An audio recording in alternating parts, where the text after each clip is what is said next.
Meron din tayo ditong 2021 acquired na Hyundai Kona 2.0 GLS. Automatic transmission, gas yung engine, odometer nito 52,000 km. Price po natin dito 578,000, free na po ang transfer of ownership. Sipatin nyo pong mabuti ang outside appearance nito, yung front grille nito, ang ganda. Kagwapo ng front grille nito. Ending 1 ng plate number, naka-register dyan hanggang January 2026 sa mga bossing. Wala na rin kayong gagawin dito. Sasakyan nyo na lang din to. Pero, outside appearance, maayos po yung pintura niyan. Naka-stock original shiny paint pa po yan. Pero naka-line up na po yan for ceramic coating mga bossing. Kaya sa mga interesado dyan, mas lalo nyo pa pong ma-appreciate to pag natapos na po ang ceramic coat niyan. Mga gulong yan, makakapal pa po. Nasa 90% trade life din po. Kung ano pong kapal sa likod, ganun din po sa harap mga bossing. Ayan, may fog lamps na rin po yan. May daytime running lights. Paikot po, paikot. Sipatin nyo pong mabuti. Sa naghahanap dyan ng mga subcompact crossover SUV, ito po, meron tayong Hyundai Kona 2021 acquired. Naka na rin po yan, naka rain gutter na rin po yan. Naka full garnish set na po ito.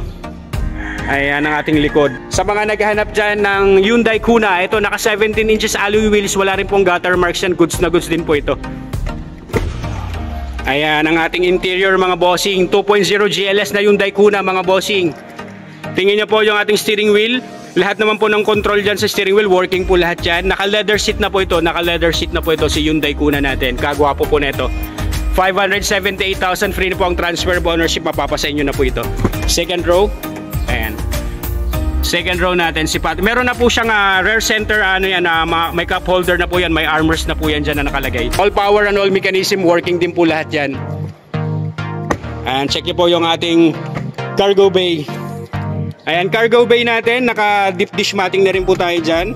Ayan po yung ating likod, cover. Ayan po yung reserbang gulong, makapal pa po. Kompleto naman po ng tools. Mas makikita nyo po ito pag na-ceramic coat, kagaya ng sabi ko kanina, talagang mas pogi po talaga tingnan. Kaya sa mga interesado dyan, pwede nyo na pong iparaserve to. 578,000, pwede rin pong i-process to ng financing. Available po tayo sa cash trade-in and financing mga bossing. Free na po ang transfer of ownership. 100% all stock, all original, 100%. Hindi po tayo nagbablog mga nabahaan, may bangga. Yun po yung ayaw na ayaw ko sa mga binablog ko. Gusto ko all goods po lahat para sa mga subscriber ko.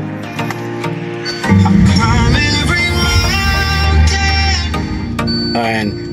Eto mga bossing, ang original mileage yan 52,227. Hindi ko pala nasabi sa inyo, ito po ay naka-muffler na. Gwapong gwapo po itong muffler nito mga bossing. Ayan. Tunog pa lang. Ay pasuyin nga brother, parep nga ako. Ayan mga bossing, sa naghahanap dyan, poging-pogi to sa mga ano natin dyan. Ayan, naka-muffler na yan. Ayan. Gwapong gwapo to mga boss. Under pa lang, poging-pogi na talaga. 2021 acquired to mga bossing. 2020 model pero 2021 acquired to. Ayan, may repeater na po may signal light na po na repeater sa side mirror po. All goods naman po ito. Best buy unit din po ito. Transmission also good. Hindi po tayo kumukuha ng unit na may mga kaldagang transmission.